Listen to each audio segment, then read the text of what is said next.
This bronze cast of Juan de Oñate presents the classic image of a rugged frontier conqueror. But Oñate's story didn't begin in the dirt. He was born into the kind of wealth that offered a life of absolute security, a comfort he would eventually walk away from to pursue a legacy on the northern frontier. Look at this 16th century engraving. It shows the reality of deep silver mining in New Spain. Oñate was born into this world around 1550 in Zacatecas. His father, a mining magnate, built a staggering fortune from operations like the one pictured here. He solidified his elite status by marrying Isabel de Tolosa Cortés Moctezuma. Her name carried weight, as she was a descendant of both the conquistador Hernán Cortés and the Aztec Emperor Moctezuma. By blood and marriage, Oñate was effectively frontier royalty. In 1595, King Philip II wanted to push his empire northward, spurred by reports from missionaries. He awarded Oñate a massive royal contract to settle the remote northern territory of New Mexico.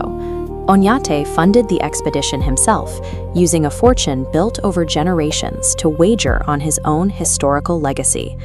By leaving Mexico City for the north, he traded a life of guaranteed luxury for a high-stakes gamble on territory that had already bankrupted those who came before him. This map tracks his expedition. Oñate departed Zacatecas in early 1598.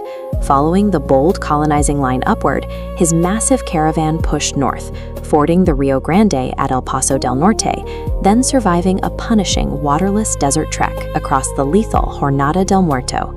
By July, Oñate established his colonial headquarters near San Juan Pueblo. Almost immediately, the venture began to fracture. The Spanish colonists were hit with persistent freezing weather, and their food supplies quickly dwindled. Starvation bred dissent, leading to desertions and mutiny. The tensions snapped entirely in December 1598 here at Acoma Pueblo. Known as Sky City for its position atop a sheer sandstone mesa, the Acoma people accused a Spanish soldier of theft and assault. In the ensuing fight, they killed Captain Juan de Zaldivar and nearly a dozen of his men. Oñate responded with overwhelming force. Following a 3-day battle that left hundreds of indigenous people dead, Oñate held a trial for the survivors. He ordered the right foot amputated from men over 25 and sentenced hundreds of Acoma men, women, and teenagers to 20 years of personal servitude. He also executed his own Spanish mutineers.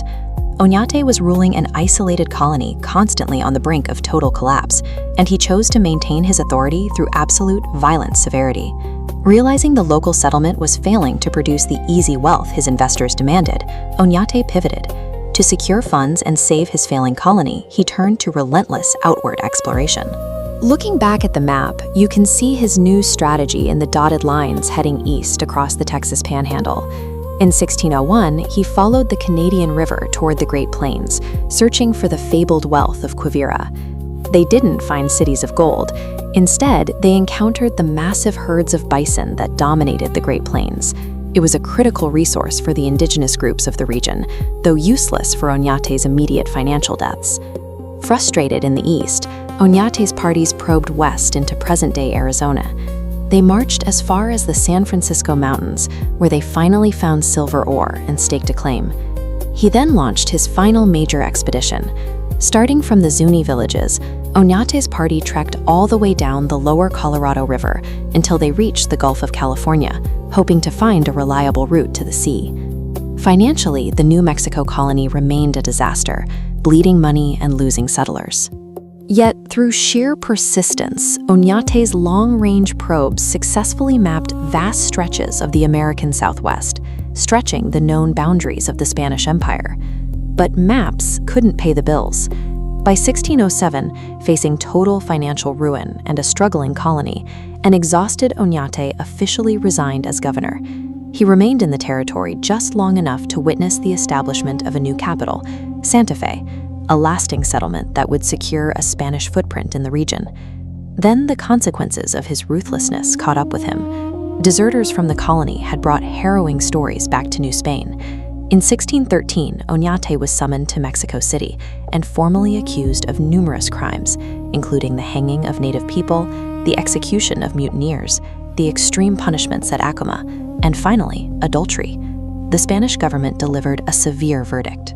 The man who had poured his life's wealth into building the northern frontier was heavily fined, banned from Mexico City for 4 years, and banished from his own colony of New Mexico for life. Oñate spent years fighting the charges. Realizing he couldn't win the battle in the colonies, he eventually left the New World entirely and crossed the ocean to plead his case directly to the crown in Spain. Against all odds, he succeeded. He cleared his name of the most serious charges and regained the king's favor.